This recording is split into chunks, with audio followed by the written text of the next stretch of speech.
एक और बड़ी खबर का रुख कर लेते हैं जो आ रही है छत्तीसगढ़ से।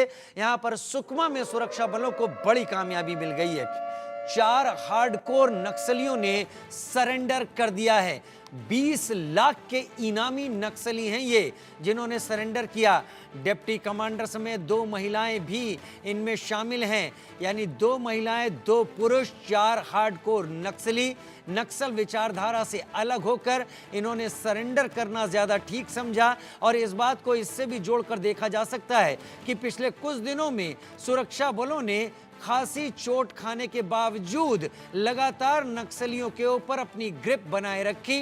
कई एक एनकाउंटर में नक्सली कैडर के बहुत सारे खूंखार नक्सलियों को ढेर किया गया है और अब ये लोग इनका सरेंडर करना इशारा है कि पुलिस का, सीआरपीएफ का, सबका घेरा अब इतना कड़ा है कि ये वारदात नहीं कर सकते।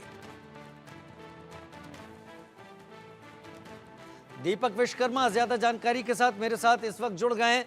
दीपक, इसे क्या समझा जाए? सुरक्षा बलों का घेरा, सुरक्षा बलों की कार्रवाई इतनी मुस्तैद, इतनी चुस्त हो गई है यहां पर कि नक्सलियों के पास अब और कोई चारा नहीं बचा। हालांकि बीच में 1-2 घटनाओं में कुछ सुरक्षा बलों के हमारे साथी शहीद जरूर हुए, लेकिन कंट्रोल अब दिख रहा है छत्तीसगढ़ में।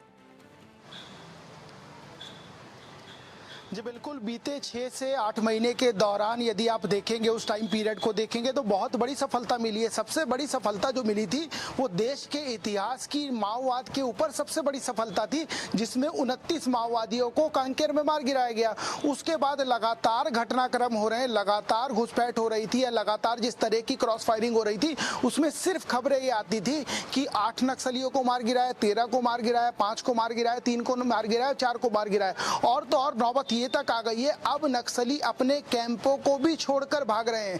परसों का ही वाकया है जब नक्सलियों ने अपने कैंप को, जैसे ही छत्तीसगढ़ पुलिस के जवान पहुंचे उन्होंने घेराबंदी की, वैसे ही नक्सली उस कैंप को छोड़ के भाग गए। जेसीबी मिली थी, आपको ज्ञात है। अब 20 लाख के 3 इनामी जो नक्सली थे, जिसमें एक 8 लाख और 2 5-5 लाख के, देवा उर्फ कवासी और एक 2 लाख के, ये तीनों नक्सलियों ने सरेंडर किया है सुकमा पुलिस के सामने। तो समझा जा सकता है कि जिस तरीके से सरकार घेराबंदी कर रही है, जिस तरीके से दबाव डाला जा रहा है, जिस तरीके से मैं समझ सकता हूं, थोड़ा समय कम है दीपक, लेकिन आप जो जानकारी दे रहे हैं वो इशारा इस बात की तरफ कर रही है कि छत्तीसगढ़ में अब सुरक्षा बलों के हाथ में सारी सिचुएशन आ चुकी है।